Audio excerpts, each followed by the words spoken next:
Hello, welcome on this MA course titled East Meets West, Connections and Convergencies in Cold War and Post-Cold War Europe. My name is Machteld Venke. I'm a professor of contemporary transnational history at the Center for Contemporary and Digital History at the University of Luxembourg.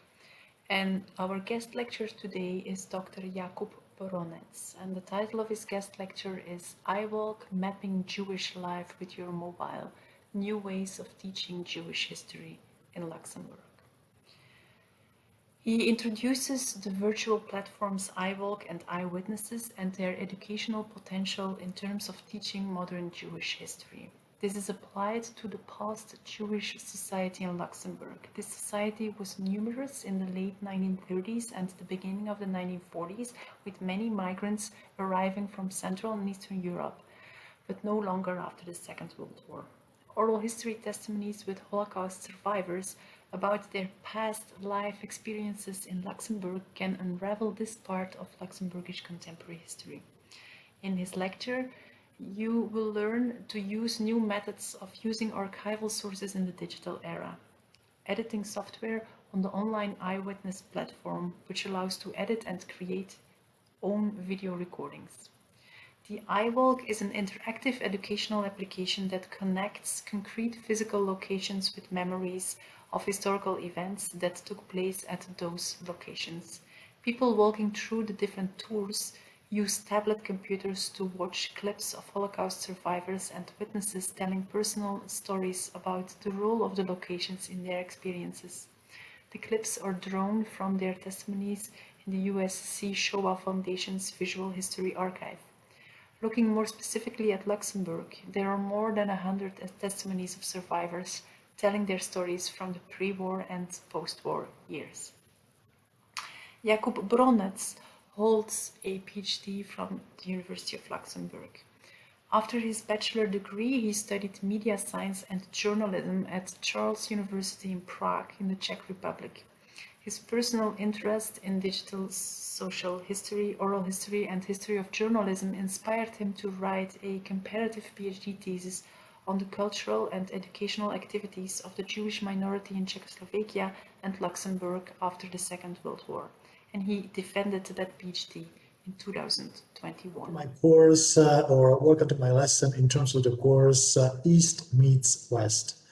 My name is Jakub Bronec, and I'm going to present you today new methodologies and new methods which you can use for teaching oral history, focus on the migration and immigration after the war.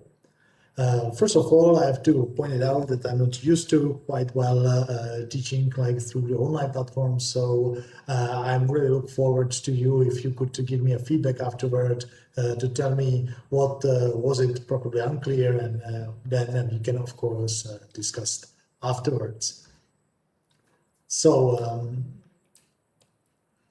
and we move to the first slide, and it's this introduction. I would like to outline that we are going to talk about three main things. The first one, or three main objectives. The first one, the CSC Foundation and its a database. I will describe it very briefly. This absolutely great and immense source of the data and one of the biggest collection of oral history in the world. Then we will postpone and we'll move to the Eyewitness, which is a virtual online platform. We will talk about it, and I will describe the possibilities of this online platform in terms of the creating the project focus on the migration and immigration. And last but not least, we will of course discuss the building of the IWalk tour. Focus on the migration. We will discuss about the possibilities and advantages and disadvantages of virtual applications, which you can download to your phones or tablets. If I should summarize this sheet, so first we are going to talk about the database, the big database which was established by Steven Spielberg in 1994. Once he finished this famous movie, Schindler's List. So he decided to invest the money to create the database of the Holocaust survivors, so the collection of the audiovisual recordings, Holocaust survivors, and there was like this is the major source for our following work. Then, of course, because I would like to little bit use the database from the perspective of a teacher. So we are going to talk about the Eyewitness, which is a virtual online platform. It's a website which you can use and which is normally it's used by teacher for creating and designing their own project on many different ways. And last but not least, as I said, we are going to talk about the phone application, which you can download for free from App Store, and you can use it on your phones or on your tablets. It no matters what kind of software you've got in your phones, it should be functional in all available softwares which are available in general. Sorry. Okay. Well, now let's talk about the Eyewitness in general, and maybe it would be good to make an introduction what we should know about the new methodological insights or about the new methods which you can use for teaching. From the oral historical perspective, it's quite simple. Let's testimonies speak. That's like in the few decades or in the past years. So we got a large amount of possibilities which you can use for improving your educational purposes and which you can use during your lessons and so on. Because already it's now we are a little bit standing and we are facing new challenges because if teachers want to engage students to be active in critical thinking, so they should give them the opportunity to talk about, for example, and it depends, but they should get the opportunity to talk about controversial topics to develop the skill of critical thinking. It goes together hand by hand with the improving the technology. Of course, it costs and it has a consequence that the expansion of virtual education options, which of course had also impact, and it depends on the tutors, of course, but it has an impact, and we can decide if it's effective or ineffective. But the question now is not if, but the question should be, in my opinion, how we are going to embed and implement the new teaching methods into our class. As you can see, I would like to emphasize that the students of all ages need to experience new educational methods and new level of involvement as regards the teaching of modern Jewish history. And actually, the oral history, it's only one of the many possibilities which we can offer or suggest to our students. Actually, the effective digital education has the chance to reach beyond the virtual classroom. It has a potential to consolidate students' more manners, not only in the online world, but also, of course, in the real world. Including on the social media platforms such as Facebook, Twitter, and so on Instagram.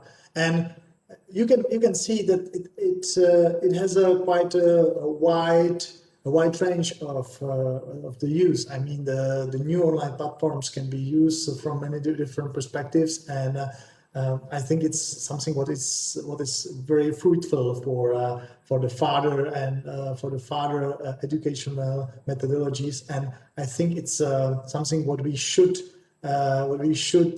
understand and what we should try to take advantage in, and we should profit. Of course, it should be the benefit for us, because in general, we can conclude, and it's not only, of course, it's not only my opinion, but we can conclude that the teachers can no longer satisfy student desire just by a frontal teaching. It's quite a long process, but which is still changing, which is still developing. But it's clear that we have to work on it much harder and harder to try to motivate the children and students from many different ways. Actually, through powerful and thought-provoking engagement, that's something what is written as a motto of an eyewitness, that they try to develop the empathy and just the respect, and then that's their aim, or they aim to deepen the learning, and just it's about the offering new possibilities. Last but not least, it's just in my summary, but in my opinion, the eyewitness has these objectives: emotions, compassion, and of course, it's about giving a voice to ordinary people, which normally would stand a little bit behind, let's say, the great history. So, if you click on the eyewitness icon, which is like eyewitness developed by the Yesisha Foundation, then you can see the interface of this website, and we will work on it later on. And of course, it's good and it's important to emphasize that now they are like the software development team or the development are working on the new preview, and it has been already published a new preview, new eyewitness beta version, and you can look into it. You can take a look at it as well. Just some basic information about the eyewitness. So this interactive platform gives access to more than 1,600 testimonies, and these testimonies, that's important to know, were transfer from the Yesisha Foundation database. If I should just a little bit jump back or just to move back, at the Yesisha database, you can create your profile, you can watch thousands of testimonies, but you don't get access to all of them. It's limited. Basically, it's hard to say how many testimonies are available, but if you want to take a look at or watch all testimonies, so you have to get to some specific places. For example, in Prague, there is the Malach Center, which the specific places and institutions or associations which have access, which bought the license basically to get the access to all testimonies. It's not the case of the eyewitness. As long as we want to use the testimonies in terms of the eyewitness, you just make your profile. You have to, of course, sign up your profile. Then you log in, and then you can get access to 1,600 testimonies, which can facilitate the exploration, and which were already picked up or pre-selected by someone else for different projects. But you can use this. It's still quite interesting and valuable pattern which you can use for your future projects. As you can just read that, the Yesisha Foundation already also organize a number of workshops, seminars, and they've already managed to train more than 39,000 educators and tutors around the world. And that's also important to mention that in terms of the eyewitness, the tutors or the teachers should work mostly, or their role is to work as moderators. They shouldn't be the principal and the main key person in terms of the teaching. The point is to give a voice to students, to try to motivate and encourage a student to engage to the projects and to give them as much space as possible to allow them to do their work and so on. It's a clear, and what is also important to emphasize, that the users of the eyewitness are likely to come from different backgrounds and not to have a thorough knowledge of a public history. So if you want to create your projects, it doesn't matter like on eyewitness or later if you want to create your own app in the IWalk, we will discuss it later. So it's important to take into account that the users normally come from many different areas. They are not experts. They are not specialists in the area of. They are not scholars basically, and you have to adapt the way of transferring your knowledge and the content of your projects and the content of the applications. So now we will move a little bit forward. And this is the main page of Eyewitness. I've already talked about it.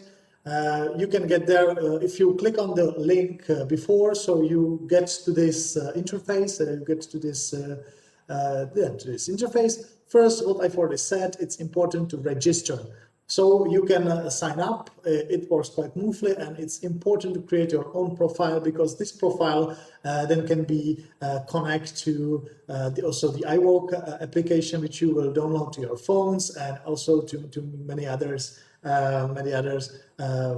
side projects or even upgrades which you can get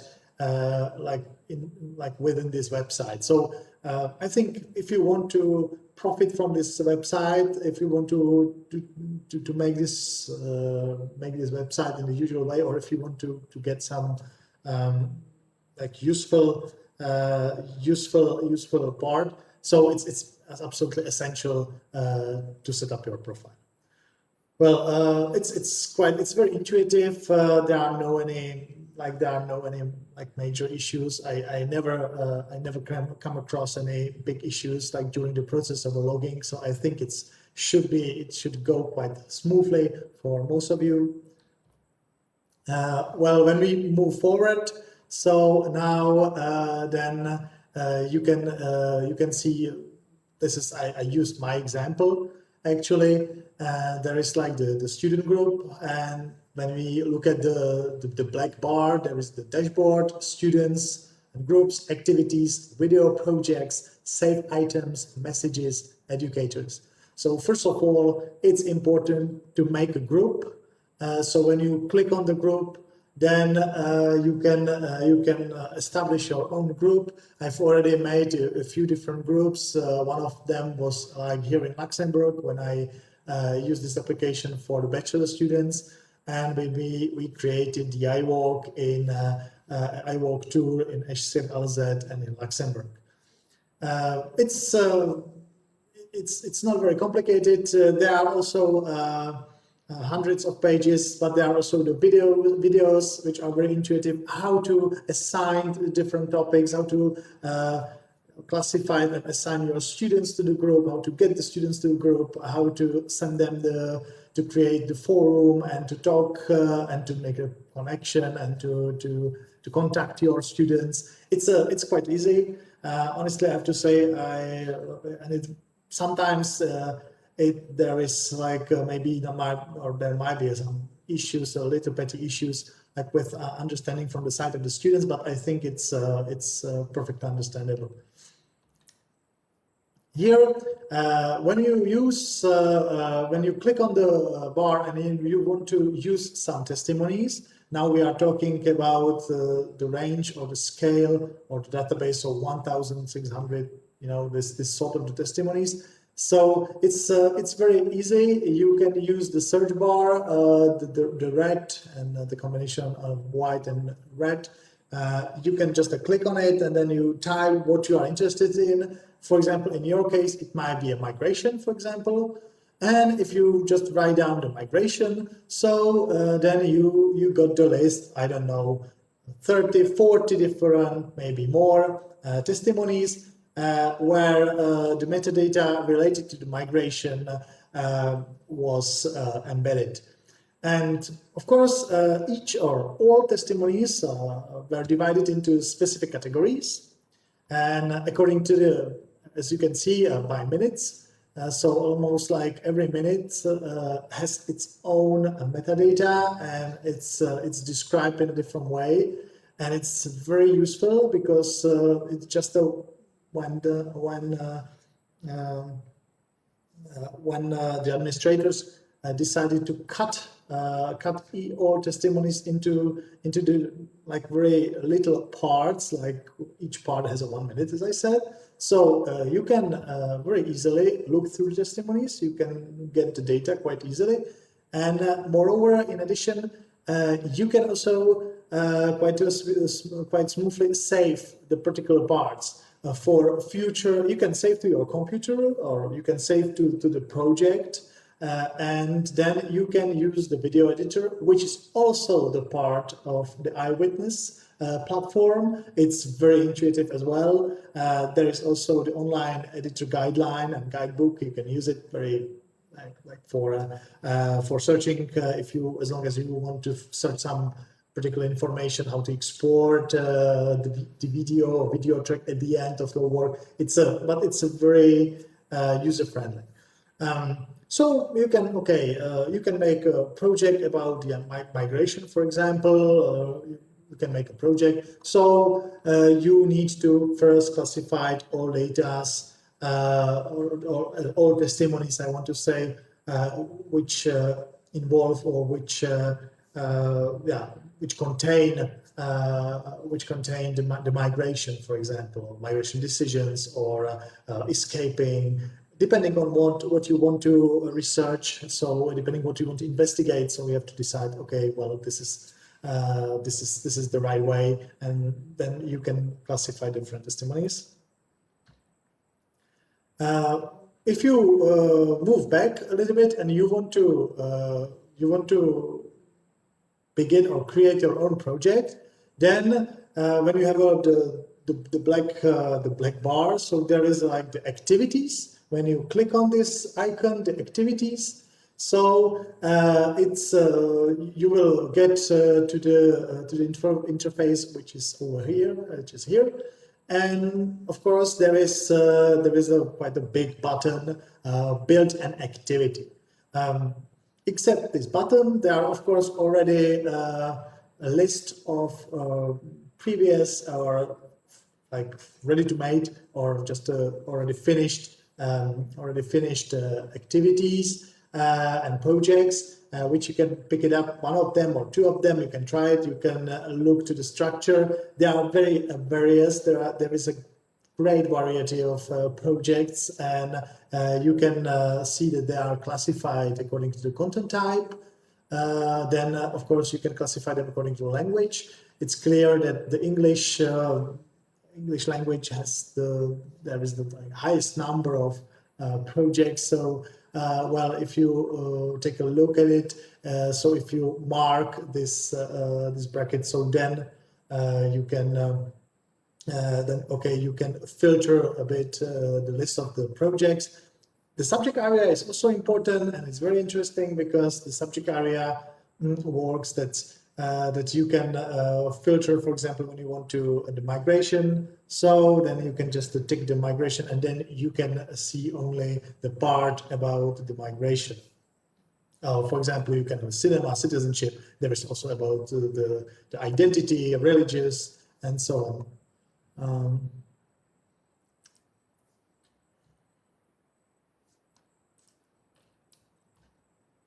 Okay, now I would like to present the content of the particular project. I picked up the narratives of identity in the open or in the shadows. It's a project dealing with the migration after the war, before the war and after the war, and it's about making a comparison. When you actually you can find it in terms of the eyewitness, or you can of course you can of course just watch this video, and I will describe from scratch everything what you need to know, how to deal with this activity, how to handle this activity, how to understand this activity, and above all, how to use some parts, like maybe for your own projects, some tips and hints what you can use for your own project. First of all, before we start talking about creating this for your own project and about creating this particular project, so it's important to realize what the administrator or what the admins or those who created or designed this project had to do at the very beginning. So first of all, it's necessary to follow 4 main points: consider, collect, construct, and communicate. All of these aspects should be implemented and should be incorporated in your potential project.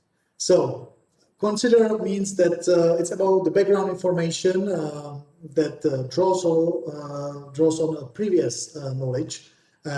So it means that you should consider what about the historical contexts, about the particular places, about the data sources, and you should consider what you know and what you want to achieve, and so on. So it's much more like time for consideration and time for considerating, and so on. Then, of course, it's about the collecting, the collect. So then it's necessary when you know at least much more like, okay, the different topics, but okay, you know that you want to talk about migration, you want to make a project on migration or integration, assimilation, anti-Semitism. You've already specified around the way of specifying the project. So then you can collect the information from testimonies, bias, and of course the physical location, because you can, it depends on the content of the project, but then your project is supposed to be based on the oral history. So then there is the time, which is quite long, that you have to go to the database and take a look at the testimonies. And then, of course, you have to pick up only those which are useful for you, relevant to your project, and so on and so on. The third point is analyze and evaluate information and their own reflection. When you gather the information, then the critical analysis is absolutely essential. So we have to consider what people say about the particular parts of the history, and then you have to critically analyze and compare with the context. So otherwise you have to verify also the relevance. It depends on you what sort of classification you want to use for picking up or for selecting a good sample of interviews. I recommend, for example, to pick up some interviews and, for example, use some analytical programs like MaxQDA or Atlas or these sort of the analytical tools. Well, then when you finish this first part, then it's the high time, or it's a time to choose a theme, choose a topic. Well, the theme of Eyewitness project should be specific enough. Already now we are making to something what is specific. In your case, it might be migration, immigration, whatever. But it's now we are getting to the point where we should know how the topic or how much the topic should be specified. For example, then you can create or divide the theme from the topical point of view, or you can focus much more on chronological. So you can make the theme from much more like a chronological, or you can use the topic, or you can elaborate the topic from much more from the memorial and spatial perspective. There's also, of course, the possibility, and it's not last but not least, but you can also develop this topic from the historical point of view. That's when we talk about, for example, the identity, the matters of identity, or identity of refugees, which is also very important. So identity of refugees. So then it's important to mention that, well, it's important to mention, sorry, I have to,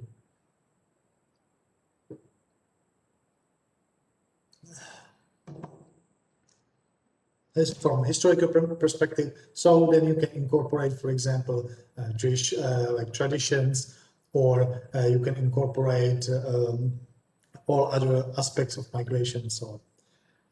When we already finished the choosing a theme or the topic, so then we will move to second step, and it's identifying stops or different parts of your in terms of the project, because your project will be cut to the separate parts, and you have to try to identify different phases of your project.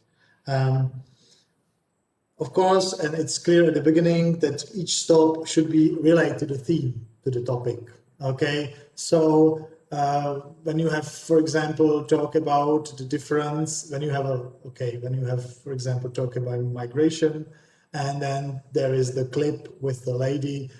So it's important to know that the lady should talk about the migration from her perspective, from her point of view, and so on and so on. Then there is also it's important to the point when you identify the clips. So it's not about also the content, but it's also about the bios, about the biography of the narrators. You have to compare. You have to look into the biography, and then you have to decide if your narrators are relevant to your topic, if they are available, if they are specific enough, if they talk specifically enough about the things you are interested in, if they develop, if they bring new thoughts, and they have more insights to your topic you decided to elaborate, decided to work on. Last but not least, but it's also very important, it's pre-questions and post-questions. In terms of your project, it doesn't matter, and we will talk about it maybe later, like when I will show you how the IWalk project looks like. So pre-question and post-question should serve to motivate and encourage the students to be more engaged, to get engaged to the topic. The purpose of the pre-question is to prepare the participant for the content of a clip which you want to use in terms of your project. Yeah, so we will create pre-questions and post-questions. So you will ask at the beginning, before the clip, you will ask, okay, what you know about some specific historical context, I don't know, migration in Poland before the war, for example, I'm giving just an example. And then you will listen to the clip, or your students will listen to the clip. And of course, there will be a post question, which will reflect it on what users could hear and what users could listen to the clip, or what kind of information users could get from the clip. Yeah, so there are like three different phases which you have to divide, and it's important to implement all of them together, like just to make it like that. And it's quite an important part, and it's quite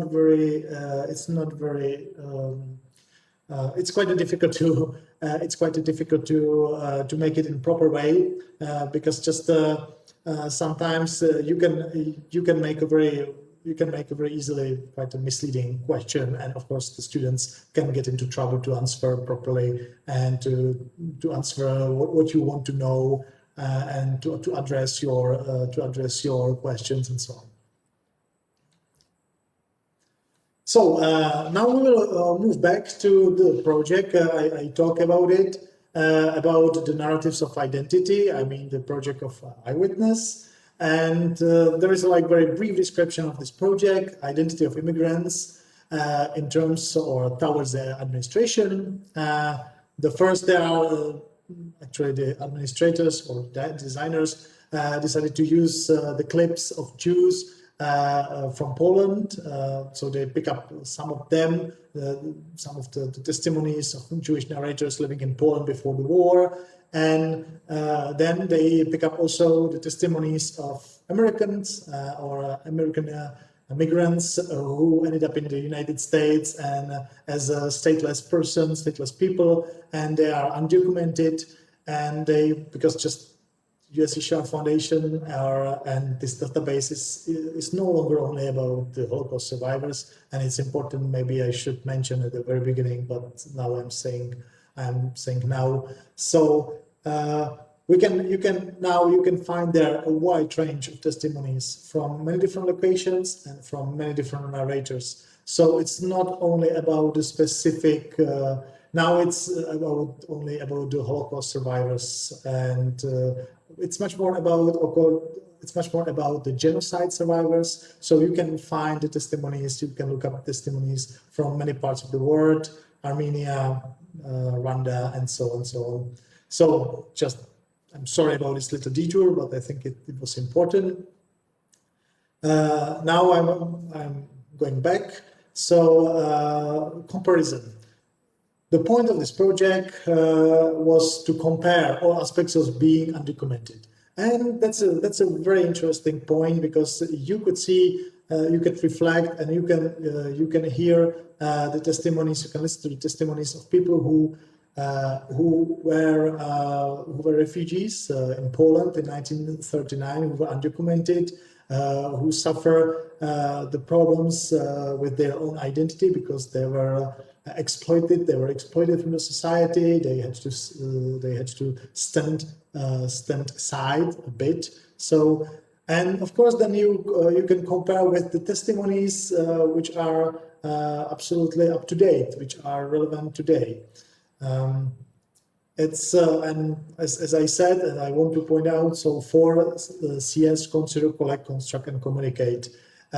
We will take a look how the administrator use these four important aspects in terms of their project. So first of all, it's described that they listen to selected testimonies. So at the beginning of the project, so they wanted to work with testimonies, principally only with testimonies. They didn't want to use any locations. I mean, like monuments or important buildings, sites, whatever, sculptures. So it's a focus directly. It's a focus primarily on the testimonies. So basically, they use the eyewitness database. They wrote down the migration, escape. They use all of these terms to filter the testimonies, and then they listen to the selected testimonies. This is the first phase considered.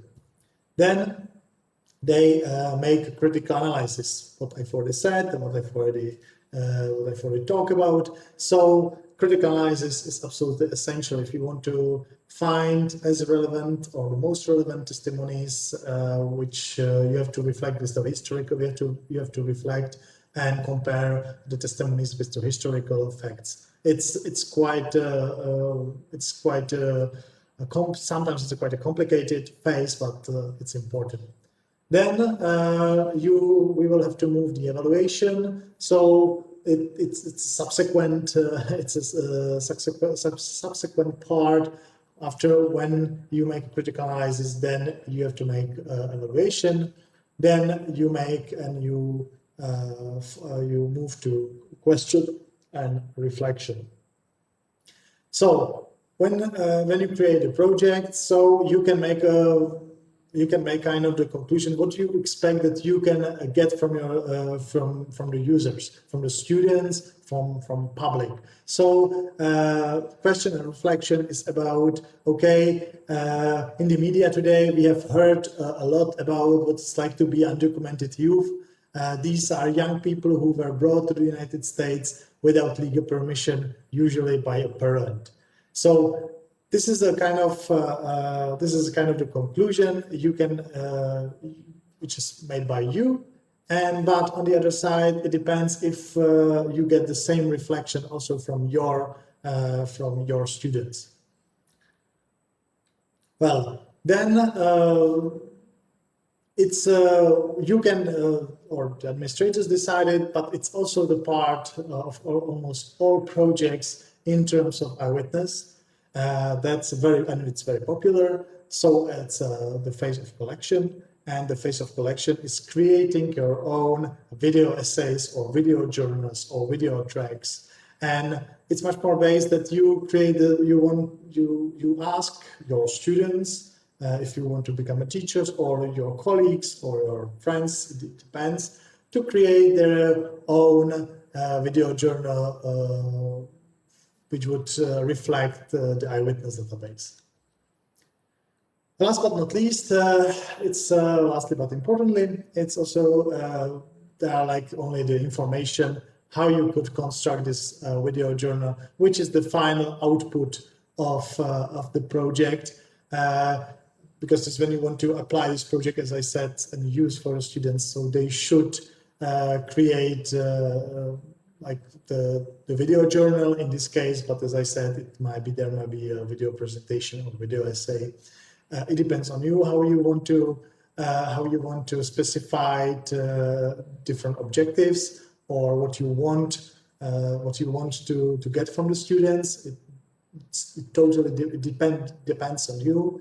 But here is written like, remember to address the prompt in your video journal. So there are also the questions about how you ever felt like others have defined your identity or denied you one. How did this make you feel? How did you deal with this? And so on and so on.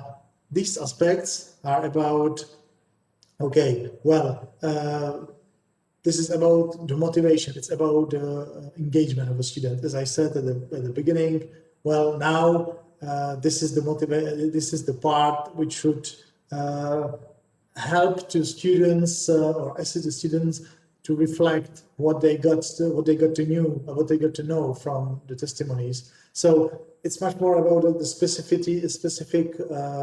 It's much more about the parts. Or anyway, it's much more about trying to keep trying to a little bit push students to reflect the period, try to develop their imaginations, etc., etc.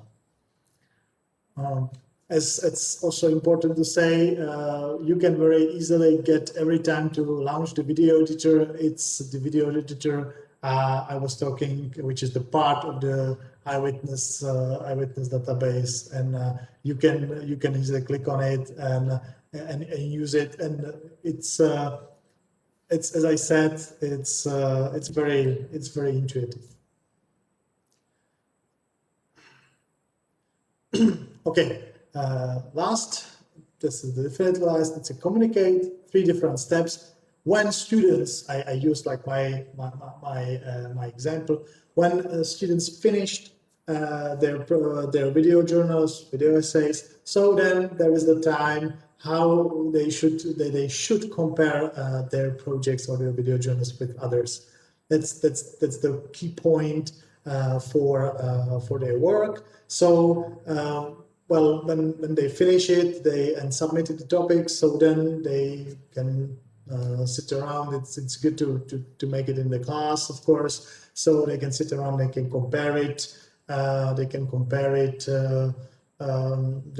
their projects and their outcomes, and it's also the way it's also the way for a better reflecting of what they got, what they know, what they get acquainted, and so on. Well, we can distinguish in different steps. So first steps is watch the video tracks created by your colleagues and give it feedback. That's quite easy. Then choose at least 2 video tracks that have made you think differently about the topic in particular, and try to associate this topic with your own experience. So this is just I use these examples as a quite very basic guideline how you can proceed this phase. So now we are going to the phase of IWalk. So, well, at the very beginning, it's important if you wish to download this application to your phone, so you can click here, and you can download it. As I said, it's for free. It will be adapted. It will adapt automatically to the language you get in your phone. So, unfortunately, it's very difficult to switch the language afterwards. But then you can download it. The applications or different tours are in specific languages. You will see later on.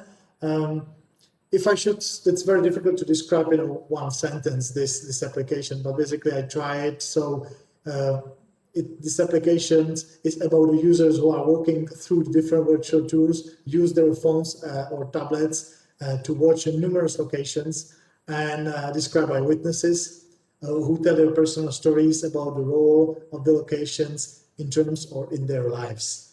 In real, it looks like that you've got a phone, you've got your headset, you've got you've got a tour. I don't know, 6, 7. The maximum is like 10 stops connected to the particular locations in the particular cities outside in the city. I don't know, in Esch-sur-Alzette in Luxembourg. It's also, there are a number of tours in Budapest, in Hungary, in Prague, in the United States. So it's a very variable, and you go through the stops, and the stops they're just if you remember back, or if you look back what we've been talking about the methodological part. So the particular stops should be associated or should relate to the topic or the themes of your project. For example, when you are interested in the Jewish history in Luxembourg, so then you can have a one stop about assimilation, the second stop about the anti-Semitism, third stop about the escaping and migration. Then, of course, you can have a stop about memories and victims, Jewish victims during the war. And of course, the last but not least, some of the stops can describe the life after the war. Yeah, so it depends on you how you want to divide this particular topic, and but it should be rooted in the one firm base.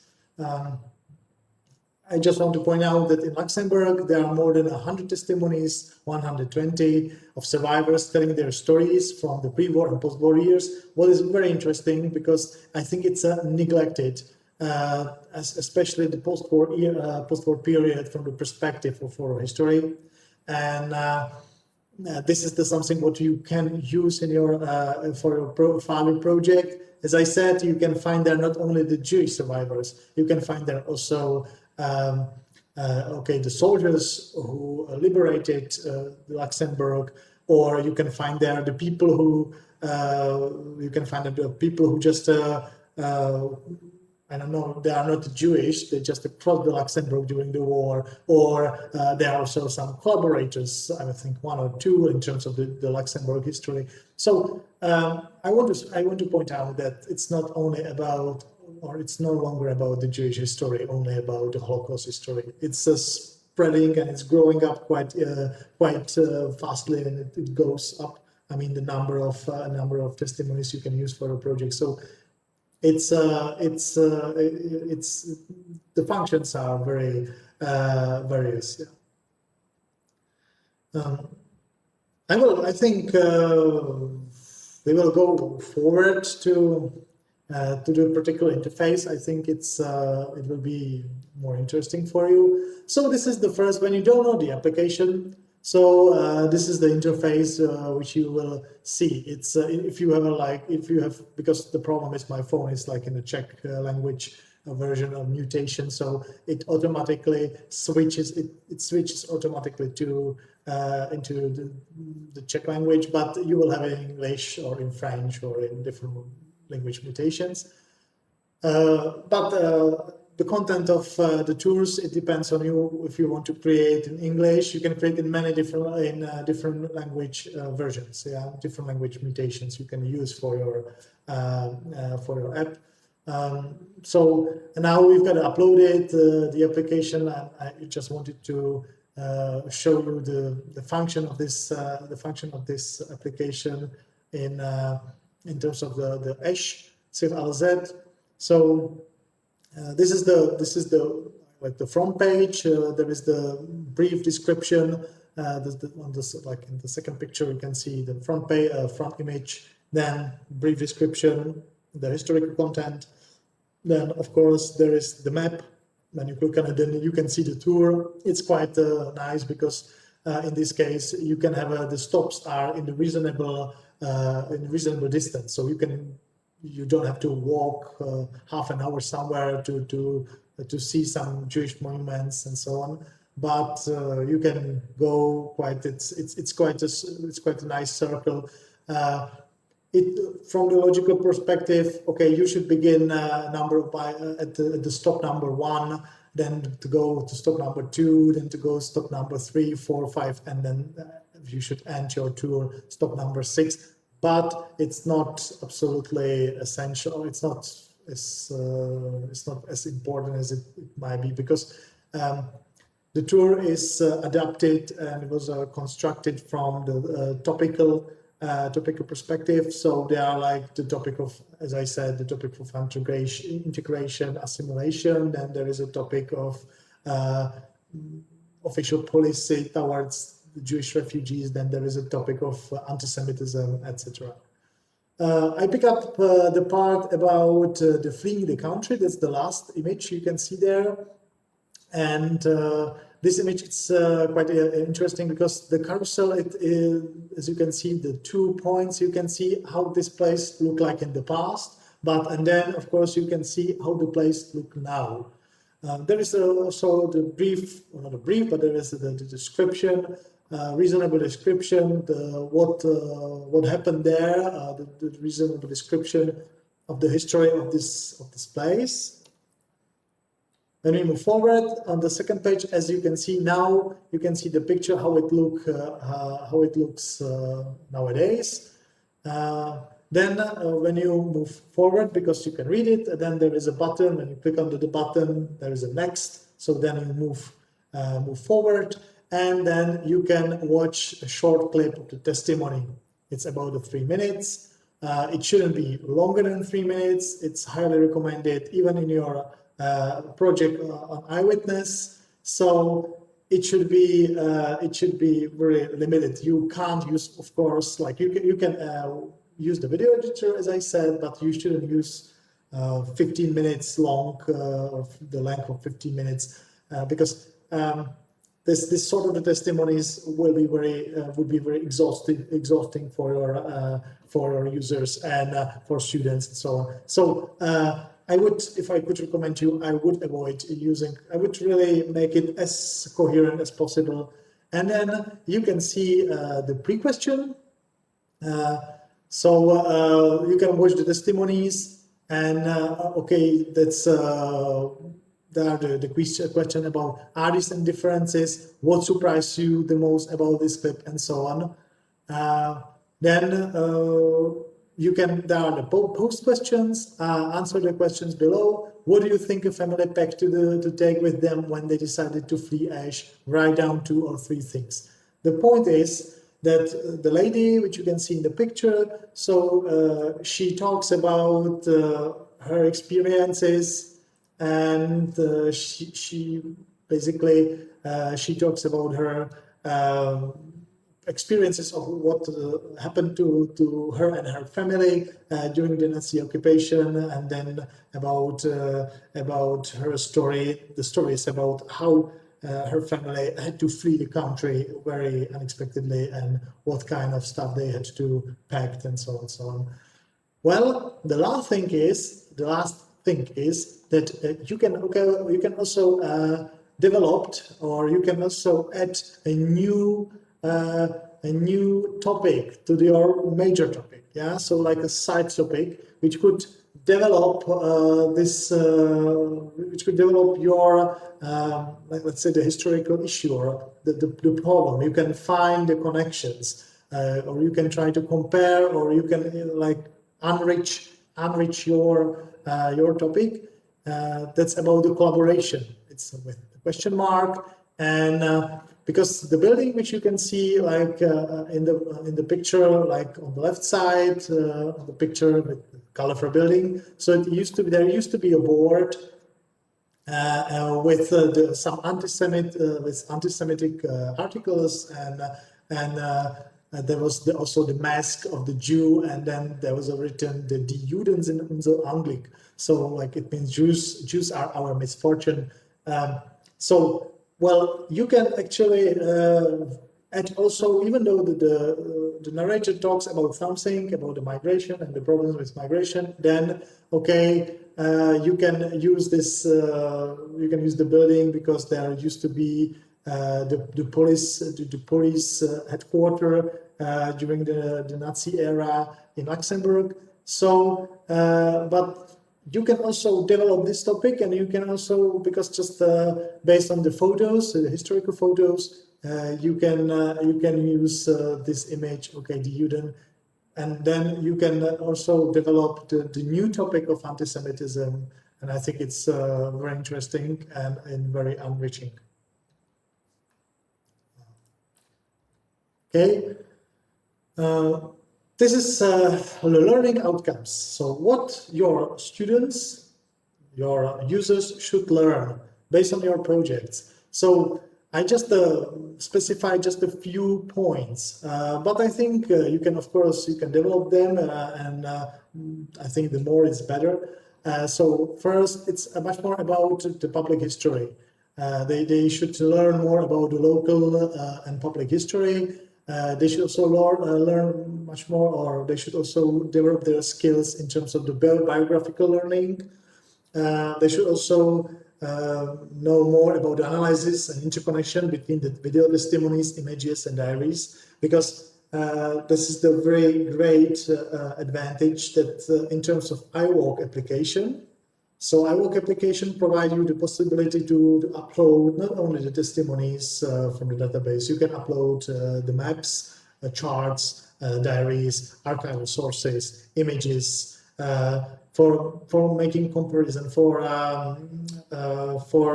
later investigation, for enriching the content, because just it's not only about writing down a few things, then to put the photo and the testimonies.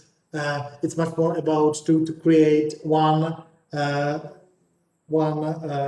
cohesive educational project which would be useful, and which would be usable actually and meaningful for later education. What I've already mentioned many times. So the comparison of different contexts and memories told by witnesses. It stems from, in my opinion, it stems from also from the critical point of view on critical thinking of the oral history, and of course you can reflect it with your students, or you can reflect it with your users. Here I would like to point out something very briefly about the source criticism, because I think it's essential. Every time when you want to use the oral history, you have to you come across and you run into some limits which you have to struggle with, which you have to figure out what to do. And oral history, it's clear, and it's not the point of the oral history, but oral history do not give a well-balanced depiction of the facts.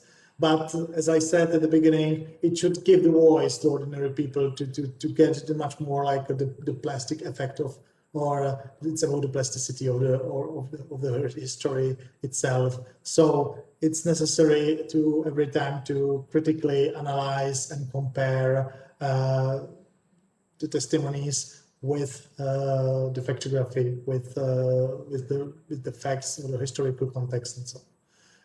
Collecting memories and testimonies is a good example of how difficult it is to create a coherent archives for academic educational use.